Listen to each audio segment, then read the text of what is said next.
O que você faria se você perdesse o seu filho? O que você faria se ao mesmo tempo a sua empresa tivesse sido completamente queimada e logo depois disso você passasse por uma crise financeira? O que você faria se após esses acontecimentos você perdesse suas 4 filhinhas que você tanto ama e quase perdendo também a sua esposa?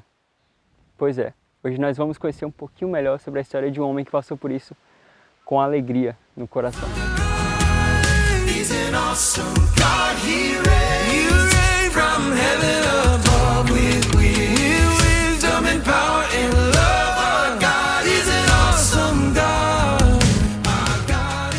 No capítulo 14, 15 e 16 do livro de João, Jesus aparece ali orientando os discípulos, consolando os discípulos, porque ele estava prestes a passar pelo seu sofrimento na cruz.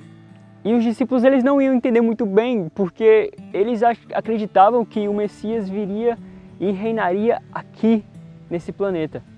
Então eles acreditavam que Jesus ele não tinha que passar por sofrimento algum, mesmo ele dizendo e repetindo as mesmas palavras dele. E ele instruía aqui os discípulos para que eles tivessem paz, alegria em meio à aflição. E João capítulo 14, no versículo 1 em diante, Jesus diz o seguinte: não se perturbe o coração de vocês. Creiam em Deus, creiam também em mim. Na casa de meu pai há muitos aposentos. Se não fosse assim, eu teria dito a vocês: vou preparar lugar para vocês, e quando eu for e preparar o lugar, voltarei e os levarei para mim, para que vocês estejam onde eu estiver. Depois ele diz: vocês conhecem o caminho para onde eu vou. No capítulo 16, Jesus diz o seguinte: eu tenho dito tudo isso para que vocês não venham a tropeçar. Vocês serão expulsos das sinagogas, de fato. Virá o tempo quando quem os matar pensará que está prestando culto a Deus. Farão essas coisas porque não conheceram nem o Pai nem a mim. Estou dizendo isso para que quando chegar a hora, lembrem-se de que eu os avisei. Não disse isso a vocês no princípio porque eu estava com vocês. Mas ele dá a entender aos discípulos que ele iria embora, que ele iria ascender, mas que eles não estariam sozinhos. No versículo 33, Jesus diz o seguinte: eu disse essas coisas para que em mim vocês tenham paz. Neste mundo vocês terão aflições, contudo, tenham ânimo. Eu venci o mundo. No capítulo 17, retrata que ele orou pelos seus discípulos, os que estavam ali, mas não somente por eles. Ele também orou por aqueles que viriam a acreditar. Ele é um líder tão precioso, tão supremo, sendo o próprio Deus, foi humilde até o fim, até a morte de cruz, mas não deixou seus filhos em trevas. Ele disse que eles poderiam ter paz e alegria, eles poderiam ter ânimo. Ele disse também que ele estaria com eles até o fim e enviaria o Espírito, por isso ele precisava subir. Ele enviaria o Espírito Santo para que o Espírito Santo terminasse a obra em nós que o próprio Pai começou. É tanto que ele diz que o próprio Pai nos ama e o próprio Pai foi aquele que enviou o Filho para que a gente pudesse ser salvo. Horatio Spafford, ele foi um grande homem do Senhor.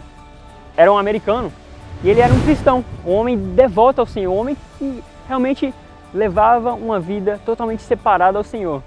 Porém, começaram a acontecer algumas coisas na vida de Horatio que transformaram por completo a vida dele. Primeiro, o seu filho morreu. O seu único filho homem morreu. Logo após isso, ele tinha uma empresa e essa empresa, a qual ele tinha acabado de mobiliar, ela foi queimada por completo. Após isso, o que aconteceu foi que na crise econômica, que é chamada Grande Depressão, que aconteceu no século XIX lá nos Estados Unidos, pegou de jeito o Horatio. Ele resolveu, após isso, viajar com sua família. Só que ele acabou não podendo ir nessa viagem. Ele foi impedido de seguir essa viagem por algumas reuniões que ele precisaria comparecer. O que aconteceu foi que ele substituiu o quarto em que a sua família iria se localizar. Ele foi tocado pelo Senhor e fez isso. Quando a sua família estava a caminho da França, no meio do Oceano Atlântico, acontece que o barco que eles estavam, Ville du Havre, o barco bateu em outra embarcação e naufragou, acabou naufragando. Seus 4 filhinhas morreram. A sua mulher, ela se manteve viva. Porque ela se manteve viva, ela pôde enviar uma carta ao Horácio da França aos Estados Unidos. É interessante que vocês lembram que o Horácio ele tinha sido tocado pelo Senhor para que ele mudasse a sua família de quarto na embarcação? Pois é, o quarto em que elas iriam ficar foi o primeiro quarto a ser atingido pelo naufrágio. Então, muito provavelmente, se ele não tivesse feito essa troca, inspirado por Deus, a mulher dele também teria morrido. E quem sabe as filhas dele não sofreriam mais com esse naufrágio. Horácio ele foi ao encontro da sua mulher na França e durante a viagem o capitão do barco ele mostrou a Horácio o local exato aonde tinha ocorrido esse naufrágio. Um pouquinho antes, Horácio diz o seguinte: eu estou feliz por confiar no Senhor, quando isso me custará alguma coisa. Durante a viagem, Horácio, os que estavam perto dele, diziam o seguinte: ele sentiu uma profunda convicção que, embora os corpos das meninas estivessem em algum lugar 5 quilômetros abaixo dele, elas haviam escapado desse mundo. Horácio entendeu que a morte é simplesmente como um sono e que o Senhor logo vem. E quando ele vir, aqueles que estão dormindo vão ressuscitar para a vida eterna. Logo após isso, contemplando aquela cena e lamentando por tamanha dor que ele estava sentindo, Horácio começou a escrever um hino muito conhecido hoje em dia. As palavras que saíram da caneta foram: quando a paz, como um rio, atravessar o meu caminho, quando o sofrimento como as ondas do mar rolarem, seja o que for a minha porção, tu me ensinas que está tudo bem com a minha alma. Está tudo bem com a minha alma. Embora Satanás me ataque, embora provações devem chegar, que eu deixe esta segurança me controlar. Cristo já considerou a minha triste situação e derramou o seu próprio sangue pela minha alma. Meu pecado, ó felicidade por conta desse glorioso pensamento, meu pecado, não em parte, mas o todo, está cravado na cruz. E não carrego mais. Louve o Senhor, minha alma. Senhor, apresse o dia em que a minha fé será contemplada. As nuvens serão roladas para trás como um pergaminho. A trombeta irá ressoar e o Senhor descerá. Mesmo assim, está tudo bem com a minha alma. Para mim, seja Cristo. Seja Cristo. Portanto, mesmo se o Jordão, nenhuma aflição será minha. Pois na morte como na vida, o Senhor irá sussurrar a sua paz ao meu coração. Repetindo, pois na morte como na vida, o Senhor irá sussurrar a sua paz ao meu coração.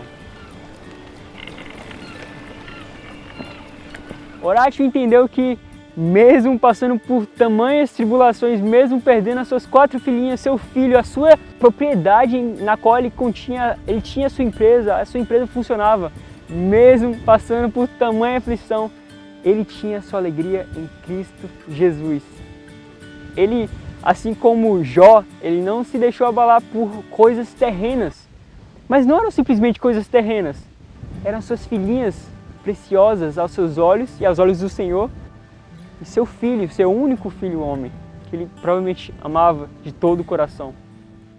Mas a alegria do Senhor é essa alegria que, mesmo em meio à tristeza, mesmo em meio a uma depressão,